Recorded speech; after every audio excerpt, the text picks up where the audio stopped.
Yeah, that's how we do it, man. So, all set? Yeah. Okay. Dax in 3, 2, 1. Just another kind of ordinary night where you had Lionel Messi in your bag, huh? Yeah. I said last night on CNN World Sport, I'm like, the guy was like, how do you stop him? Pray that he has an off night. And then if that doesn't happen, it's obviously total team effort, right? It's not just down to one or two people. So obviously just fantastic performance from the guys. I thought everyone sacrificed a ton. All 11 guys on the field and the subs. When you play against a team as good as them, you have to suffer. I mean, that's the theme of how you're going to get results against them is just you have to suffer, especially when they have the ball, and we did that, and we got our just rewards in the end. How and why has the personality of this team changed over these past few weeks? I think the term must-win game gets thrown around way too often in professional sports.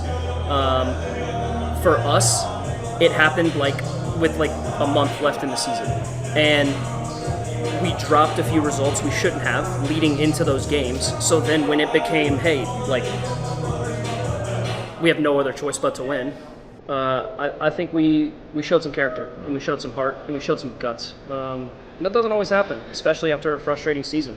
I mean, no one's going to sit here in that locker room and sugarcoat anything. It wasn't the season that we all expected, but all that doesn't matter now. We got in, and we're flying right now. We're playing with confidence, and I mean, wow. I mean, that's the last home game I'm ever going to play in, and it's kind of indescribable, the feeling that I had out there. I was going to ask you, when you were subbed off, did it enter into your head at any point that could be it for you? Okay. I need a therapist because I've been an emotional wreck the last month. I've gone into every game the last 4 or 5 games thinking, if this is it, what are you going to feel? How are you going to feel after the game? Let's not think negatively. Let's think positively. We're going to keep this going. But when you get subbed out, when it's 1-1, and I mean, I think everyone is hoping at that point they had a little bit more of the ball in the last 15 minutes. Let's just get to penalties. Yeah. And when that happens, anything can happen. So I'm just, I'm just riding the wave. It's just very emotional. And I mean, the guys, they don't want me to retire yet. They want me to keep going because I'm so good in 5v2, so good in rondos. The young guys can't get enough of me. They just wanted to keep going. You've been in these situations before where now the pressure flips. The pressure's all on Miami going into game 3. How does that feel, and how do you guys take advantage of that?